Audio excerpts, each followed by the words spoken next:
कामचोर बहू। कांता बहन की दो बहुएं थी, बड़ी कल्पना और छोटी प्रिया। कल्पना का जैसा नाम वैसा ही काम। सारा दिन कल्पनाओं में रहती, ना कोई काम करती ना कोई धाम। अरे कल्पना बहू, जरा अच्छी सी चटनी पीस दे, आज कुछ मजेदार खाने का मन है। पेट में जलन हो जाएगी माँ जी बुढ़ापे में, और वैसे भी मेरा काम करने का वक्त शाम का है, अब प्रिया को ही बोल दो। इतना कहकर कल्पना वहां से चली जाती है। कांता कल्पना के ऐसे रवैये से काफी परेशान रहती हैं। मैं बना देती हूँ माँ चटनी, ऐसा बोलकर प्रिया माँ को चटनी बनाकर प्लेट में खाने को देती है कि तभी वहाँ कल्पना आ जाती है। अरे वाह चटनी, जरा चक्कर तो देखो, बड़े दिन हो गए। अरे नहीं बहू, तू तो रहने ही दे चटनी खाना, पेट में जलन हो जाएगी।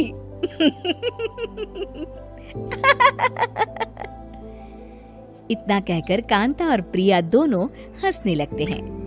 कल्पना सारा दिन या तो मोबाइल में यूट्यूब देखती या फिर सोती रहती। उसका कमरा भी बिखरा और गंदा रहता।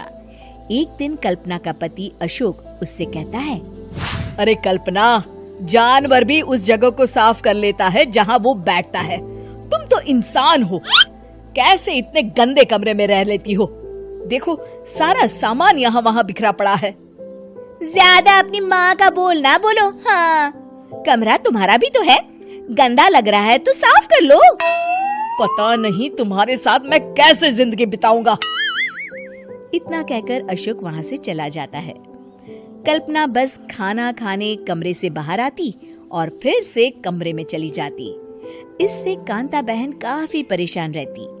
एक दिन प्रिया कांता से कहती है, माँ, मैं सारा दिन काम करके थक जाती हूँ, आप कल्पना दीदी से कहिए ना कि सुबह और शाम का काम बांट ले, मैं तो अब सिर्फ एक वक्त का ही काम करूँगी। हाँ। अरे तू वो भी ना करना, एक बहू तो कामचोर थी ही, दूसरी भी आ गई काम ना करने के बहाने लेकर। तभी वहाँ प्रिया का पति रमेश आ जाता है। माँ, मैं देख रहा हूँ भाभी कोई काम नहीं करती, प्रिया सारा दिन घर और रसोई का काम करती है, अब कुछ करो ना माँ। कांता मन में कुछ सोचती है और कल्पना के पास जाती है। कल्पना फोन पर मेकअप करना देख रही होती है। कल्पना, तुम सारा दिन बस मोबाइल देखती हो, घर का कोई काम भी कर लिया करो।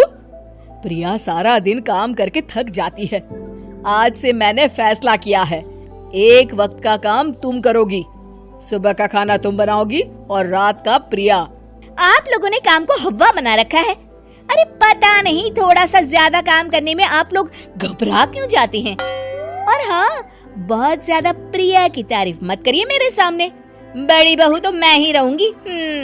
मैं कुछ नहीं जानती, कल सुबह मुझे वक्त से खाना चाहिए, रसोई में आ जाना, वरना कल से तुझे खाना नहीं मिलेगा।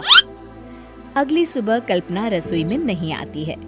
वो देर से सोकर उठती है और बाहर आकर कहती है, अरे भूख लगी है, आज खाने में क्या है?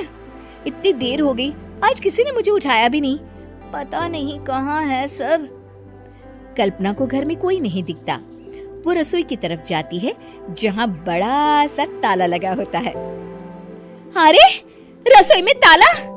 ओ, मैं तो भूल ही गई थी। माँ ने आज से सुबह का खाना मुझे बनाने को कहा था। हे भगवान, इतने लोगों का खाना बनाना क्या आसान है? तभी घर के सारे सदस्य बाहर से वापस आते हैं। वाह माँ जी, मजा आ गया छोले भटूरे खाकर। मेरे मुंह में तो अभी भी स्वाद आ रहा है।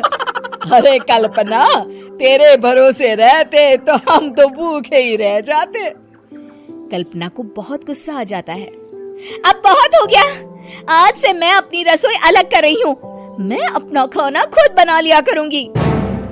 कल्पना अपनी रसोई अलग कर लेती है, पर आए दिन उसका देर से उठना और काम न करने की आदत से वो भूखी ही रह जाती थी। उसी के सामने घर के लोग अच्छे अच्छे पकवान खाते और कामचोर कल्पना को जैसे तैसे ही खाना बनाकर खाना पड़ता। पर एक दिन तो हद ही हो गई। माँ, दीदी आज सुबह से कमरे से बाहर नहीं निकली, हमें जाकर देखना चाहिए।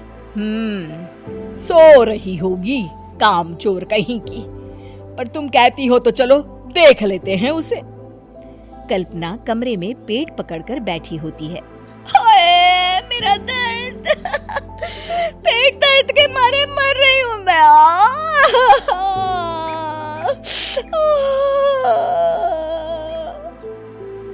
अरे दीदी, क्या हुआ?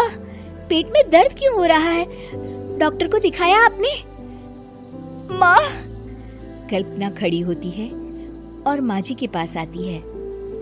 मुझे माफ कर दीजिए, अब से मैं सारे काम में मदद करूंगी, कभी आलस और कामचोरी नहीं करूंगी। हाँ हाँ, वो तो ठीक है, लेकिन अचानक क्या हो गया जो तू काम करने को तैयार हो गई? कामचोर कल्पना। माँ, लगातार बासी और उल्टा पुल्टा खाना खाने के कारण मेरे पेट में इन्फेक्शन हो गया है। काम न करना पड़े इसलिए मैं 2 दिन का खाना एक दिन ही बना लेती थी। बासी और खराब खाना खाने के कारण लेने के देने पड़ गए। पेट में दर्द हो रहा है। चलो अच्छा हुआ, देर आए दुरुस्त आए।